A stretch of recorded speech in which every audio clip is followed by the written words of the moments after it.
ભરૂચમાં મેદસ્વીતા શિબિર 2 નો પ્રારંભ કરવામાં આવ્યો છે। 30 દિવસ આરોગ્ય જાગૃતિ અભિયાન ચાલશે, જેમાં મોટાપાથી પીડાતા લોકોને તંદુરસ્ત બનાવવાનો પ્રયત્ન કરવામાં આવશે। શહેરના 3 સ્થળોએ જીએનએફસી સ્પોર્ટ્સ કોમ્પ્લેક્સ, શક્તિનાથના માતરિયા તળાવ ખાતે અને વડદલાની સાંઈ આશીષ સોસાયટી ખાતે કેમ્પનું આયોજન કરવામાં આવ્યું છે। મોટાપાથી પીડાતા લોકો માટે આયોજિત આ 30 દિવસીય શિબિરનો હેતુ યોગ અને આરોગ્યદાયક જીવનશૈલી દ્વારા શરીરને તંદુરસ્ત બનાવવાનો છે। શિબિર દરમિયાન ભાગ લેનાર સાધકોના મેડિકલ રિપોર્ટ પણ કરાવવામાં આવશે અને નિષ્ણાત ડોક્ટરો તેમજ તજજ્ઞો દ્વારા મોટાપા નિવારણ માટે માર્ગદર્શન અપાશે। શિબિરના ઉદ્ઘાટન પ્રસંગે જિલ્લા ભાજપ પ્રમુખ પ્રકાશ મોદી, જિલ્લા પંચાયત જાડેશ્વર સભ્ય શૈલાબેન પટેલ, યોગ બોર્ડના ભાવિની ઠાકર સહિતના શહેરના ઉચ્ચ અધિકારીઓ ઉપસ્થિત રહ્યા હતા। દીપ પ્રાગટ્ય અને શંખનાદથી કાર્યક્રમની શરૂઆત કરવામાં આવી હતી।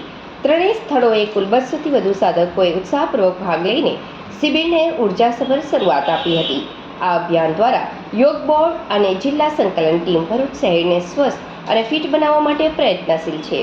યોગ બોર્ડ દ્વારા મેદસ્વીતા મુક્ત ગુજરાત એ અંતર્ગત કેમ્પો યોજાઈ રહ્યા છે સમગ્ર ગુજરાતમાં, અને એમાં પણ આજે ભરૂચ જિલ્લામાં અને એમાં ભરૂચમાં જીએનએફસી ખાતે, માતરિયા તળાવ ખાતે અને વડદલા મુકામે આમ 3 જગ્યાએ મેદસ્વીતા મુક્ત ગુજરાત એ કાર્યક્રમ યોજાયા છે અને એનું આજે ઓપનિંગ પણ થયું છે અને મોટી સંખ્યામાં આ મેદસ્વીતા મુક્ત ગુજરાતના કાર્યક્રમમાં સૌ સહભાગી થયા છે, સૌ સાધકો જોડાયા છે અને આ કેમ્પ સતત 1 મહિનો ચાલશે।